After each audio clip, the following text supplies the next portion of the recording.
किसी समय की बात है। एक छोटे से गांव में एक 12 वर्षीय लड़का रहता था जिसका नाम अर्जुन था। अर्जुन बचपन से ही बहुत जिज्ञासु और साहसी था। उसे प्रकृति से बहुत लगाव था, खासकर जंगलों से। गांव के पास एक घना जंगल था जिसे लोग भयावह वन कहते थे। इस जंगल के बारे में गांव में कई तरह की कहानियां प्रचलित थीं। कुछ कहते थे कि वहां पर जंगली जानवरों का बसेरा है, तो कुछ कहते थे कि वहां भूत प्रेत रहते हैं। लेकिन अर्जुन इन कहानियों पर विश्वास नहीं करता था।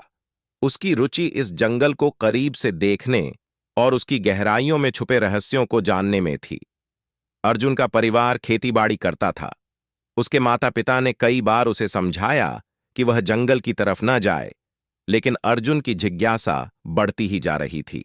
एक दिन अर्जुन ने ठान लिया कि वह इस जंगल की सैर करेगा। वह सुबह सुबह अपने घर से निकला और सीधा जंगल की ओर चल पड़ा। उसके पास केवल एक छोटा सा बैग था जिसमें थोड़ा सा खाना, पानी और एक टॉर्च थी। जंगल में प्रवेश करते ही अर्जुन को वहां की ताजगी और शांति ने मंत्रमुग्ध कर दिया। चारों ओर बड़े बड़े पेड़, घनी झाड़ियां और हरियाली थीं। पक्षियों की चहचहाहट और हवा की सरसराहट उसे बहुत सुकून दे रही थी। वह धीरे धीरे जंगल के भीतर की ओर बढ़ता गया।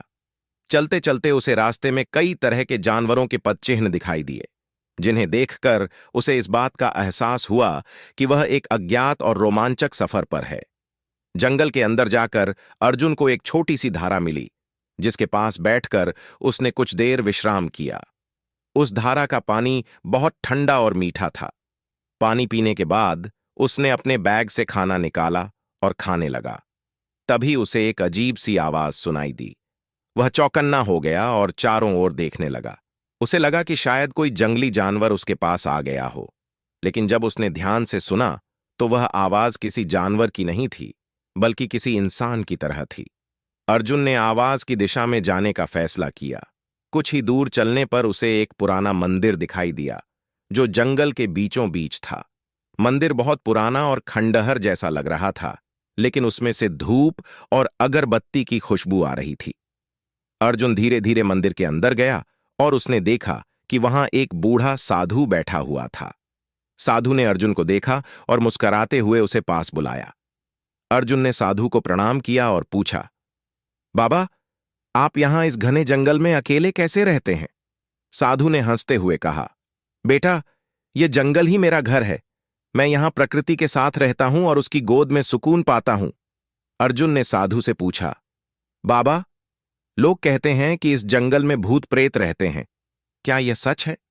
साधु ने गंभीरता से उत्तर दिया, बेटा, यह जंगल बहुत पुराना है और इसके बारे में कई कहानियां प्रचलित हैं, लेकिन सच्चाई यह है कि यहां केवल प्रकृति के नियम चलते हैं।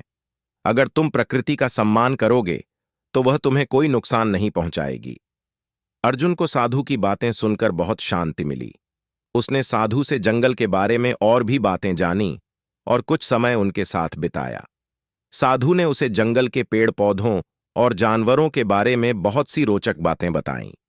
उन्होंने अर्जुन को सिखाया कि कैसे जंगल में सुरक्षित रहना है और कौन सी चीजें खाने योग्य हैं और कौन सी नहीं। शाम होने लगी थी और अर्जुन को घर लौटना था। उसने साधु से विदा ली और घर की ओर चल पड़ा। रास्ते में वह सोच रहा था कि इस जंगल में आकर उसने कितना कुछ सीखा और जाना। वह अब डर की जगह जंगल को एक रहस्यमय और रोमांचक जगह के रूप में देखने लगा था। जब वह घर पहुंचा तो उसके माता पिता उसकी चिंता कर रहे थे।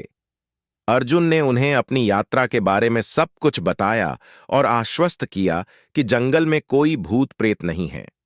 उसने उन्हें साधु बाबा के बारे में भी बताया और कहा कि वह फिर से जंगल में जाना चाहता है, लेकिन अब वह और भी समझदारी से और सावधानी से जाएगा। अर्जुन की इस यात्रा ने न केवल उसके डर को खत्म किया, बल्कि उसे प्रकृति के प्रति और भी प्रेम और सम्मान का भाव पैदा किया। उसने समझा कि जंगल एक ऐसी जगह है जहां बहुत कुछ सीखने को है, बस जरूरत है उसे सही नजरिए और समझ के साथ देखने की। इस तरह अर्जुन का यह सफर उसकी जिंदगी का एक यादगार और शिक्षाप्रद अनुभव बन गया, जिसने उसे एक निडर और समझदार लड़के के रूप में ढाल दिया।